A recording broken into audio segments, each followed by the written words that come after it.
আসসালামু আলাইকুম, সবাই কেমন আছেন? শীতকাল আসলেই বাচ্চাদের অসুস্থতা লেগেই থাকে। শীতকালে বাচ্চারা অসুস্থ হলে কোনো মারই ভালো লাগে না। আমার মেয়ে তো আমার কাছে গ্যাস নিতেই চায় না, ওর বাবার কাছে ও নেবুলাইজার মেশিন দিয়ে গ্যাস নিবে। ওর বাবা তো ব্যস্ত থাকে, তারপরেও হাজার ব্যস্ততার ভিতরে তার মেয়েকে কিভাবে সেবা করবে তার বাবা সেটা খুব ভালোই জানে।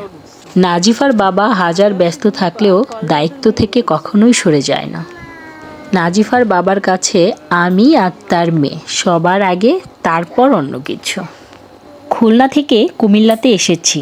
খুলনার সবাইকে ফেলে রেখে আমি কুমিল্লাতে থাকি। নাজিফার বাবা খুব ভালোভাবে জানে ও ছাড়া আমাদের কেউ নেই আপন বলতে। এই শীতকাল আসলে আমিও যেমন অসুস্থ থাকি, আমার মেয়েও ঠিক তেমন অসুস্থ থাকে। আজকে বাহিরে কোনো রোদ্দুর নেই, সারাদিন কুয়াশা। ঘরের প্রত্যেকটা বাচ্চার ঠান্ডা লেগেছে। আমাদের বাড়িতেই ৬-৭টা বাচ্চা আছে। আমার আছে, আমার ননদের আছে, আমার জাদের আছে। সবগুলা বাচ্চা একসাথেই অসুস্থ। আমাদের বাসায় আছে নেবুলাইজার মেশিন একটা, সেটাও হলো আমার ননদের। আমার ননদের নেবুলাইজার মেশিন নিয়ে আমরা সবাই ব্যবহার করি। দেখেন আমার মেয়ের সাথে কত রংঢং করতে হচ্ছে শুধুমাত্র একটু গ্যাস দেওয়ার জন্য। তাকে চুল বেঁধে দিলাম, চুড়ি পরাই দিলাম, কত মজা করতে হচ্ছে তার সাথে একটু গ্যাস দেওয়ার জন্য। আমার বাচ্চার সাথে সাথে আমি আর তার বাবা দুজনেই তার সাথে বাচ্চা হয়ে গেছে। কিচ্ছু করার নেই, বাচ্চাদের সাথে মিশতে হলে, বাচ্চাদেরকে শান্ত করতে হলে অবশ্যই বাচ্চাও হয়ে যেতে হয়। অনেকের কাছে হয়তো এটা মনে হতেই পারে, গ্যাস দিচ্ছেন সেটাও কি দেখাতে হবে?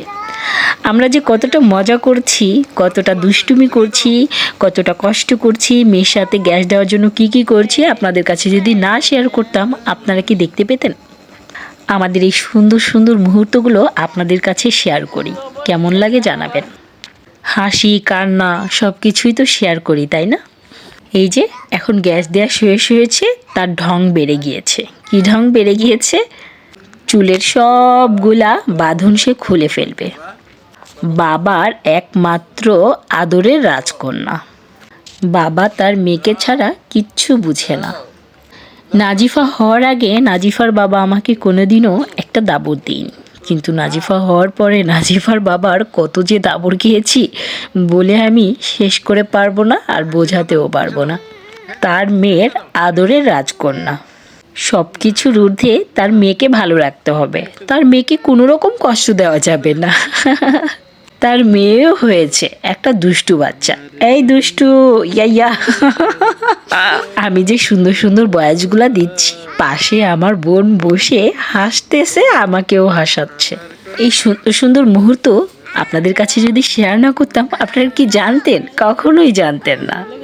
আমার বাচ্চার চুল মাশাআল্লাহ একটু বড় হয়েছে, তো এখন থেকেই সে বাঁধতে চায়। নাজিফা শাড়ি পরতে অনেক পছন্দ করে, আরও অনেক ছোটোবেলা থেকে সে শাড়ি পরতে খুব পছন্দ করে। শাড়ি পরে আমার মেয়েকে কেমন লাগছে জানাবেন। আমার কাছে তো মাশাআল্লাহ, আপনারাও সবাই মাশাআল্লাহ বলবেন। আসলে মেয়েরা মনে হয় শাড়ি পরতে সত্যি খুব পছন্দ করে। যাই হোক, একটু সেলফি তুলে নিলাম, আমি ওদের সেলফির ভিতরে একটু জাস্ট অ্যাটেন্ড হলাম। ছেলেরা যেমন ডাক্তার সাজে, খেলতে গিয়ে ইঞ্জিনিয়ার সাজে, মেয়েরা কিন্তু শাড়ি পরতে অনেক পছন্দ করে। শাড়ি পরে, বউ সাজে, রান্না করে, তাই না? ছোটোবেলার মুহূর্তগুলো মনে পড়লে সত্যি খুবই ভালো লাগে। আলহামদুলিল্লাহ, আমার নাজিফার শৈশবটা খুব ভালো কাটছে, যা কখনো আমার কাটেনি। নাজিফা ওর চাচাতো বোনদের সাথে, ফুফাতো ভাইয়ের সাথে, সবার সাথে সারাদিন খেলাধুলা করে, সারাদিন খুব মজা করে। যাই হোক, আমি একটু গান শুনতেছিলাম টিকটকে, তখন আমার মেয়ে দেখে এই গানে অন্য একটা বাচ্চা। তখন আমার মেয়ের খুব মন খারাপ হয়ে গেছে। আমি কেন অন্য বাচ্চাকে দেখছি? অন্যর বাচ্চাদেরকে আমি দেখতেই পারবো না। আমার মেয়ে শুধু চায় আমি শুধু ওর ভিডিওই দেখি। আমি যদি কখনো অন্য বাচ্চাদের পিক দেখি, ভিডিও দেখি, এতে আমার মেয়ের খুব মন খারাপ হয়। সাথে সাথে আমি আমার মেয়েকে খুশি করানোর জন্য এই ভিডিওতে ওর একটা ভিডিও করে নিলাম। আমি যদি ফোন দেখি কখনো, ও সাথে সাথে চলে আসে আমি কার ভিডিও দেখছি। আমি তো বুঝতে পারি ও আমার কাছে কেন এসেছে, সাথে সাথে আমি ওর ভিডিওটা সামনে এনে নিই। বন্ধুরা, কেমন হলো?